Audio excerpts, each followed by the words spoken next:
Psychologists, what was the most disturbing story you have ever heard? I had a client with intellectual deficits that stimulates her optic nerve manually by pushing her finger into her eye socket and touching it.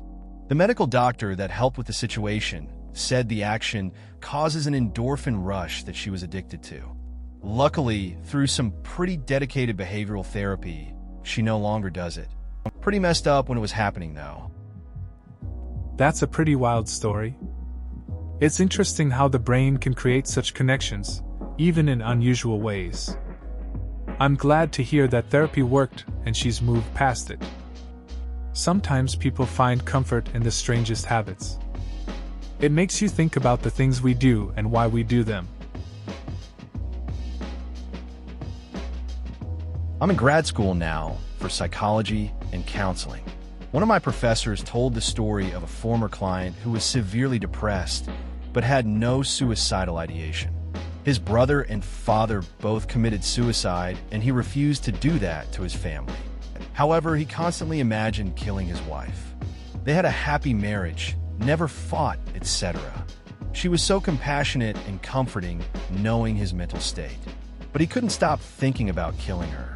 My professor made him talk through the act of killing her, closing his eyes and describe every detail, and he said the guy just broke down and sobbed uncontrollably. He felt so horrible. He knew it was so wrong and truly didn't want to hurt her, but he couldn't stop his thoughts. He was diagnosed, along with 3 or 4 other disorders, with OCD because he was obsessed with the thought of killing his wife. This story sticks with me since I always thought of OCD as people who are obsessed with certain actions, etc., not thoughts or ideas. Mental health can be complex. It's interesting how OCD isn't just about actions but can involve intrusive thoughts too. That man's struggle highlights how damaging these thoughts can be, even when someone loves their partner. It's a reminder that mental illness can take many forms and isn't always visible. The way your professor handled it, encouraging him to explore those thoughts, seems like a key step in understanding and coping with what he was feeling. I don't know that you will get a lot of first-hand stories here, since in America HIPAA laws would prevent a psychologist from divulging confidential information. Even if they posted it anonymously and removed most of the details, they could still lose their license if caught. In addition, people who seek treatment do so believing it will be held confidential, and an ethical psychologist would be strictly bound to uphold this. That makes sense. Confidentiality is crucial in therapy. It allows people to open up without fear. Even if there are interesting stories, the ethical part outweighs the desire to share. Trust is built on that confidentiality. It's essential for effective treatment, so keeping those stories private is really important for both the therapist and the client. I have a bunch, actually. Some from my professor's experiences and some from my own. What I heard was this. A young man suffered a severe head trauma after a motorcycle accident. The doctors were unsure of the extent of the damage, but he seemed normal and passed many of their tests to check for neurological damage. They allowed him to go, and he went home. About a week after, he went into a restaurant and sat down. He was alone, and as he began to eat what he had ordered, he noticed something bizarre. Across from him was a man who was looking at him intently, just staring. The man felt uncomfortable. He tried to look away and not notice. But each time he looked up, he saw the same thing. This mysterious man would stare at him. It got so bad that he had to call over the waiter. He asked him, "Would you please ask that man over there why he stares at me?" The waiter looked in the direction the man had pointed. He looks back at the man and says, "Sir, that's a mirror." That's a wild story. It's crazy how sometimes we don't realize what's right in front of us. This guy was probably so focused on the outside that he overlooked something simple like a reflection. It makes you think about how we often miss the obvious in life. Just goes to show how sometimes we are our own worst distractions. I used to do this when I was younger. I got into the habit of holding and maintaining a certain pressure rather than pressing harder and harder. Oddly enough, I noticed that patterns would repeat in sequence at certain given intervals, i.e., at 4 seconds in one pattern would begin, then 10 seconds a different pattern would start. I think I only did it for around 40 seconds or so in one go, but I was curious as to why it was the same patterns in the same order every time. I began to anticipate certain patterns. It was so predictable. Then I stopped because I figured that probably wasn't a very good long-term habit to start. That sounds familiar. I used to get into similar routines without realizing it. You kind of zone out, and things become predictable. It's interesting how our brains latch onto patterns like that. I also stopped when I thought it might not be good for me long term. Sometimes, you just have to trust your instincts about what's worth sticking with or letting go. I have OCD, and it's not a walk in the park. I have fear of contamination. I can't look at my dad, touch anything he has touched, and walk where he has walked without waiting at least a minute first. I don't mind that people say they have OCD because they like to keep clean, but I would appreciate if they understood what it really was so I could be overt without being stigmatized for my strange behavior. It's tough dealing with OCD, especially when it impacts daily life. I have a friend who has similar struggles. He avoids shaking hands or using public restrooms. People don't really get how serious it can be. Sometimes he just wants to talk about it, but he worries about being judged. It's important for folks to understand that OCD is more than just being neat, it's a real challenge. I often imagine accidentally falling while holding my cat or dog, and it hurts or kills them. It's never happened. I'm very careful with them, but those thoughts and images just pop in there and replay, getting worse every time. It is very difficult to stop them, and it makes me very nervous and sad, as if it actually happened. I get that. Sometimes our minds just go to these dark places. It's tough to shake those thoughts, even when you know they won't turn into reality. I've had moments where I'd worry about something happening to my pet, and it can really mess with your head. Just stay careful and try to focus on the good times. It's a weird mental challenge we all face. And something I draw from that woman's story that truly fascinates my current understanding of medical science in general is that after all that she still found the will to live. Just to live. So many horrible stories out there of people being tortured in various ways, mentally and physically, and yet their will to live still outweighs the relief a quick death could bring them. Perhaps similar to other stimuli, she was able to progressively cope with worse and worse circumstances to the point where nothing could faze her. At any rate, thank you for doing what you can to help the people that need it. It's interesting how some people have such a strong will to keep going, no matter what. I remember a friend who faced a lot of tough times but still managed to find joy in little things. Instead of giving in, they focused on the positive aspects of life. It's a reminder that resilience can really shape our experiences, even in the darkest moments. It's good to help those in need, for sure. This cannot be stressed enough. Mental illnesses can worsen just as easily as physical illnesses, and there are medical professionals out there trained to combat these illnesses with you, just like other medical professionals treat physical illnesses. Mental illnesses can so easily spiral out of control, and there needs to be a realization that there is no harm in seeking help, as it can help, in a lot of cases, to prevent the illness from worsening.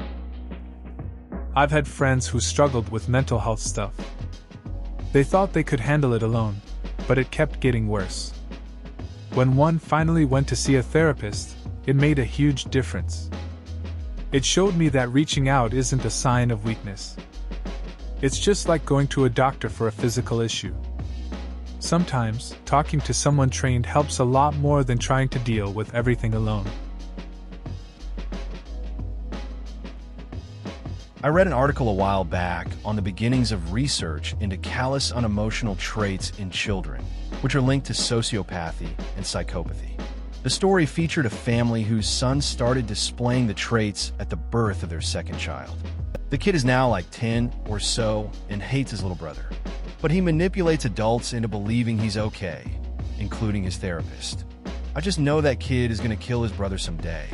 If I was his mom, I'd want him out of my house. I'd protect the kid that had a chance at a good life. That's a heavy situation.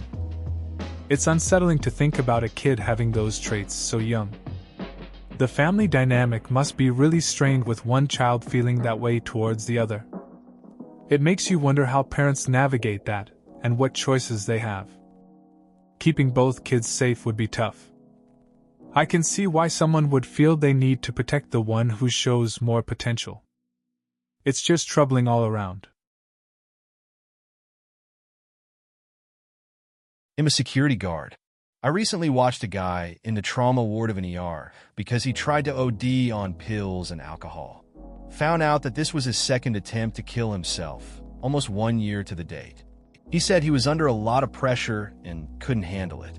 I really feel bad for the people who don't know how to ask for help.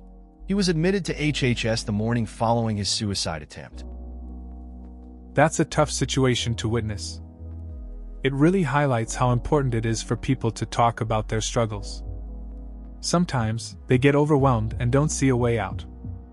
It's good that there are places like HHS that can help. Still, it's sad to think about how many feel trapped and don't know where to turn. It makes you appreciate the importance of support and connection. Help me understand why someone tells their therapist they want to kill themselves. Every therapist I've had for the last 20 years has asked that question, and I've lied every time. No psych ward for me. Just keep swimming. Do they know I'm lying and just don't do anything, or am I really fooling them? It's interesting how people handle these kinds of conversations. I once had a friend who felt trapped in a similar cycle, always brushing off their feelings. They thought if they didn't say the worst, they'd be okay. But it's tough to know if therapists see through that or not. They might just be trying to keep the door open for when someone is ready to share more honestly. I'm not trying to defend these parents. What they did is horrifying. But in almost all cases, the parents are themselves mentally ill as a result of having been abused as children. Unless you yourself suffered years of abuse as a child, I think it's very tough to say what sort of parent you would be in the same circumstances. Some people get help and escape the vicious circle. Many don't. It's a grim reality that lots of people carry the scars of their past. You can see how cycles repeat, especially when it comes to parenting. Sometimes people are just trying to cope with their own trauma, and it affects how they raise their kids. I think understanding this context can be important, even if it doesn't excuse the actions taken. Everyone's story is different, and it's complicated. Thanks. As a former client with a childhood that is lifetime movie levels of horrendous, I came on here wondering if one of my old therapists just happens to be a Redditor. So far, so good. No stories about me. But I do want to thank you guys for all you do. I've been told repeatedly that with a childhood like mine, I should be in prison or homeless. I have a great life, happily married, great career, and I feel like I owe it to the exceptional constant behavioral therapists in my life. Love you guys, and don't give up, even when we wear you down and seem hopeless. You all save lives, not just our physical lives, but our entire existences. Love. It's cool how therapy can really change a life. I had a friend who went through a lot as a kid. He was always told he wouldn't amount to much. But he found a great therapist, and it turned his life around. Now he's doing well, has a solid job, and a loving partner. It's neat to see how support can make a difference, even when things seem hopeless. Thank you. I'm always shocked when I see supposed psychologists breaking confidentiality just to share someone else's story on the internet. Those who are saying it's okay, as long as you don't mention names, need a lesson in confidentiality versus anonymity. For those who have used mental health services in the past, please know that not all psychologists are unprofessional and unethical enough to listen to you, then turn around and tell the internet. I'm sorry that there are some of us who have. It's kind of surprising how some professionals ignore the basics of their job, like confidentiality. I had a friend who shared some personal stuff with a therapist, and it came out later that it was discussed online. It left him feeling really betrayed. Luckily, not all therapists are like that. You hear enough stories to know that while some people cross lines, there are still many who take their work seriously. When I talk to a psychiatrist, there are some who don't even blink as you tell them your trauma, but then you find the psychiatrist who got the job to help people and not for the money, and you can see it in their eyes that they hurt for you. In all honesty, I could hear my new psychiatrist sigh and just barely audibly gasp and sometimes see her shaking her head. She's genuinely concerned about all of her patients, but I think the fact that she helps us so much makes it worthwhile for her. Both her husband and her are psychiatrists, and I've never seen a couple more passionate to improve the lives of others. If you want to go into psychology to help others, you won't regret it. If you truly care and honestly want to make a difference, you'll love your job. It's interesting how some psychiatrists can feel so distant, while others really connect with their patients. I remember meeting one who seemed to share in my struggles, nodding along and actually showing concern. It made a difference. Seeing that compassion from someone in that field made me realize how crucial it is to find the right person to talk to. It definitely shows how much they care when their work feels meaningful. I hate that you have to deal with that. Sad face. I make an effort to correct my friends/family/coworkers, etc. that claim they have OCD because they keep their shoes organized or whatever. I don't go on a rant or anything. Just tell them in a nice manner that it's an actual disorder, and when they say things like that, it prevents people who actually have it from receiving treatment or disclosing it in fear of not being taken seriously. It's good to correct misconceptions like that. I had a friend who often joked about being OCD for silly stuff. I mentioned it casually, explaining how it can be serious for some. At first, they brushed it off, but later, they came to appreciate the point. It's important to be sensitive about these labels, even if it's done lightheartedly. It can help people understand each other better. I really like how you explained this, as not a lot of people understand how difficult it can be to handle an autistic child having a meltdown. I work with autistic children as a one-on-one therapist to prepare them for school. Now, while I totally can understand why a parent wouldn't want to trigger a tantrum, many parents are doing harm by walking on eggshells, and we see a lot of parents reinforcing unacceptable behavior when they don't even realize they're doing it, and that in the long run, they're adding to the issues that their child suffers from. It's interesting to hear your perspective. I used to know a parent who was really careful not to upset their kid during meltdowns. Over time, though, I noticed the kid had a hard time coping in new situations. It seemed like the parents' good intentions made things more complicated. It's a tricky balance, for sure. Preparing for school should ideally help them handle those situations better. Humans have a protein that binds our skin to our muscle and fat.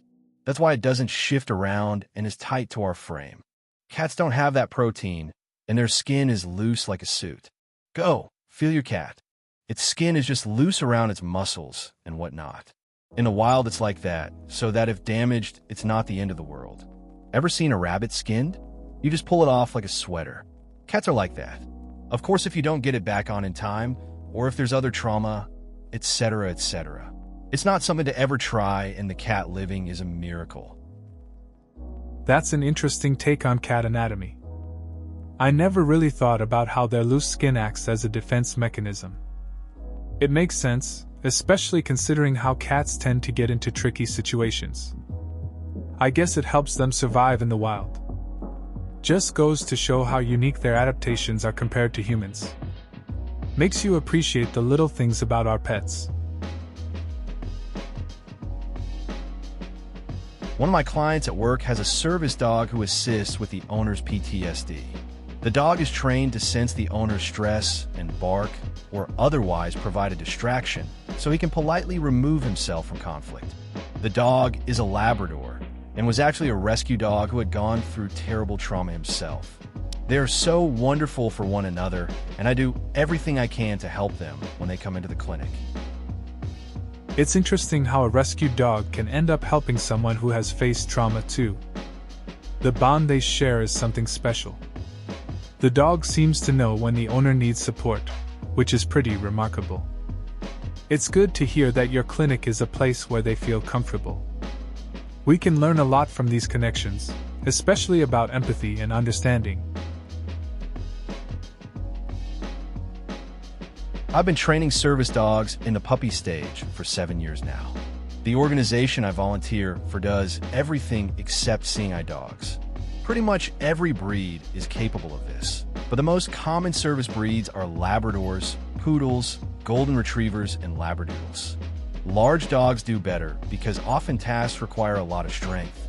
One of my Goldens grew up to be a seizure dog for a little girl, and my favorite dog, a Labradoodle, is now paired with a veteran and assist him in his mobility. It's cool that you've been training service dogs for so long. Each dog ends up having a unique story and purpose. The fact that your Golden became a seizure dog for a child is pretty touching, and it's nice to hear about your Labradoodle helping a veteran. It's great how these dogs can really change lives and support people in different ways. Unfortunately, I turned around.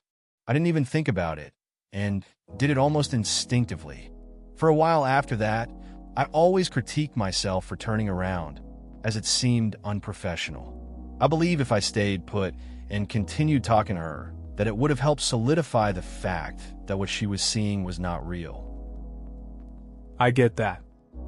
It's easy to second-guess decisions in the moment. Sometimes, though, instincts take over, and you just react. Looking back, it seems like you were trying to be helpful in a tough situation. It's all part of learning, I guess. Everyone faces moments where they wish they did something differently, but that's just how it goes. Moving on from it is what really counts. I had to be very calm in the moment, obviously.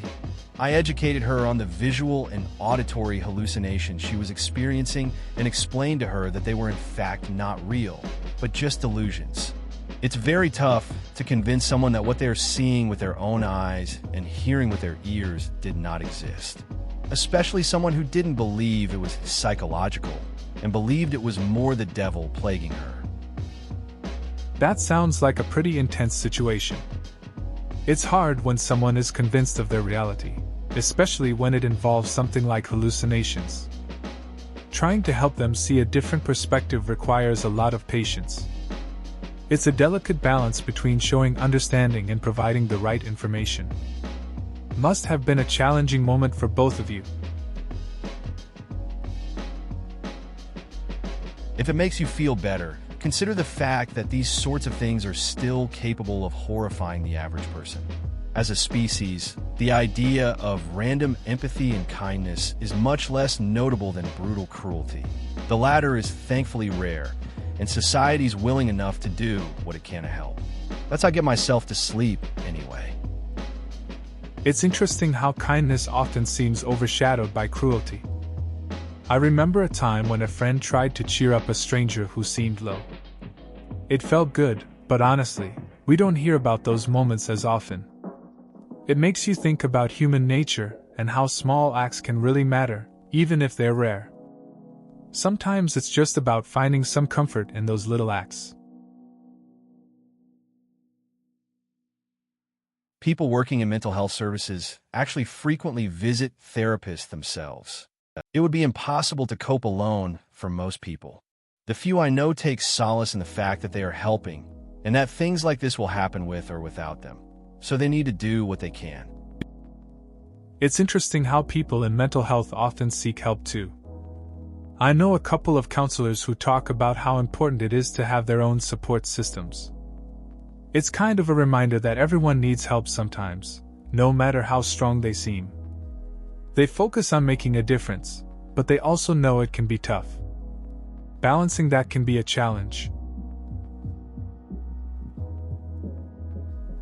A massive amount of the calls we get are abusive, sexual, and what you might describe as trolling. It's a shame. A lot of worthwhile calls go unanswered because these people tie up the lines. Some of the stories you hear, you can tell are fabricated, but I still think it's important to listen to them because often there's a reason why the person felt the need to create such an elaborate story, and if you listen long enough, the odd time you'll get to what the actual problem is underneath the fabrication. It's rough when you deal with calls like that. The good ones get lost because of all the noise from the trolls. I remember a friend who worked a similar job. He told me that sometimes he'd get these wild stories, but if he listened patiently, he'd find some real issues hidden behind the exaggeration. It showed him how important it is just to listen, even when things seem completely off. One of the worst things is that some people know how to ask for help. They just don't for fear of the stigmas attached to it. I can't tell you how many people I have heard about that have serious issues, but would never seek help because of the stigma attached to seeing a psychiatrist or psychologist. I remember a friend who struggled silently for years. He was going through some tough stuff but never asked for help. We all knew he was having a hard time, but he was too worried about what others would think.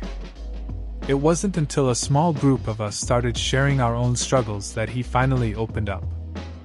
It's crazy how a little support can make a difference. I'd really love to hear the answer to this question. They seem to ask a lot, though, rather than just doing it once like an obligation. But then again, it always seems like the initial response is good enough for the time being. Do they have to just accept it? The person I'm currently seeing repeatedly asks me if I've ever been abused, and never seems satisfied with my honest answer of no. Not sure why that'd be okay. It sounds like your friend is trying to dig deeper into something they feel is important, but it can definitely feel uncomfortable. If you've already answered honestly, they should respect that. Sometimes people have their own experiences that shape their questions. It might be worth letting them know how you feel about it. Being open about your boundaries can help. Just a thought. When I talk to a psychiatrist, there are some who don't even blink as you tell them your trauma, but then you find a psychiatrist who got the job to help people and not for the money, and you can see it in their eyes that they hurt for you. If you truly care and honestly want to make a difference, you'll love your job. Or you will burn out because you care too much. That happens too. It's interesting how some psychiatrists can be so detached while others really seem to connect. I remember a friend who found a therapist like that. This person was genuinely invested in their well-being. It made all the difference. But I also saw a couple of therapists who got overwhelmed and had to step back. Caring deeply in that field can be tough on your own mental health. Balance is key, I guess. A big part of clinical mental health services is avoiding transference or absorbing the problems of those whom one is treating. The trick is that a good provider also must have empathy as well. It's a tricky situation, and some are much better at it than others. One big change is that there used to be a requirement for providers to have their own psychotherapy in order to identify and work out their own problems in order to help avoid transference and projecting, and also to help with establishing appropriate empathy and boundaries. But that requirement has mostly fallen to the wayside. Many psychiatrists are still required to do this, though. This is a big reason why even really good professionals will only take on 1 or 2 patients at a time with certain disorders, like borderlines and sociopaths, especially borderlines. It's interesting how mental health work involves walking a fine line. I remember a friend who was studying psychology and talked about this balance. They once told me how challenging it was to manage their feelings while trying to help a friend in crisis. It's hard not to feel deeply, yet staying detached is essential. The idea of providers needing therapy makes sense. It's a tough job. Some people just take on too much. The hospital I work at, if you come into contact with a patient's blood, you have to go to the emergency room to get your blood drawn. I got splattered on my arm and my face with a patient's blood, and the only thing stopping the blood from getting into my eyes was my glasses. I got immediately sent to the emergency room. That sounds pretty intense. I can imagine how you must have felt getting splashed like that. Having to go to the emergency room right away is no joke. At least your glasses helped a bit, but still, it's a lot to go through.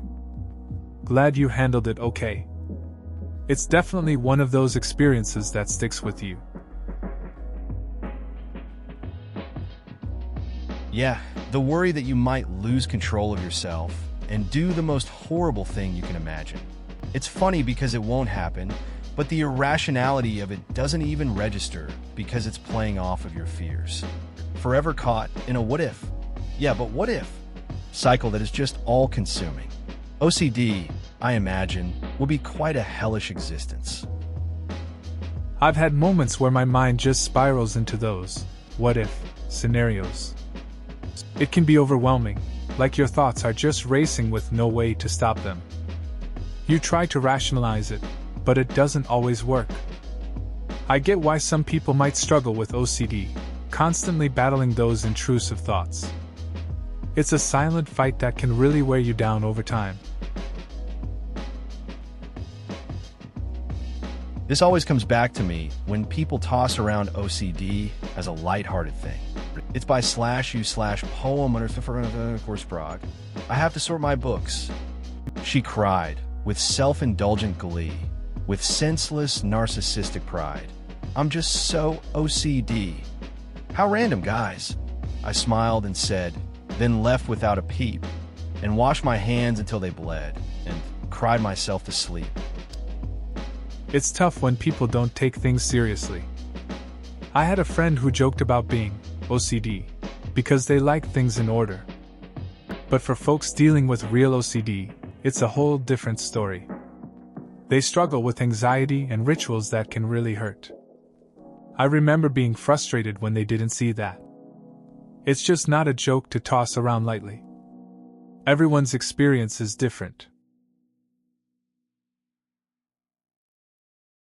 I appreciate this, but I don't mind that people use the expression, I have OCD, gotta keep my dishes clean all the time. I do wish that people understood what it really was. The way they use the expression tells me that they're ignorant. As for seriousness, my parents didn't take it seriously when I first got it. My mom complained to her parents on the phone about how I had to take medicine.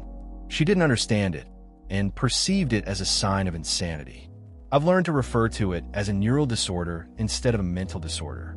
The rhetoric specifies that I'm not mentally deranged and is functional in society.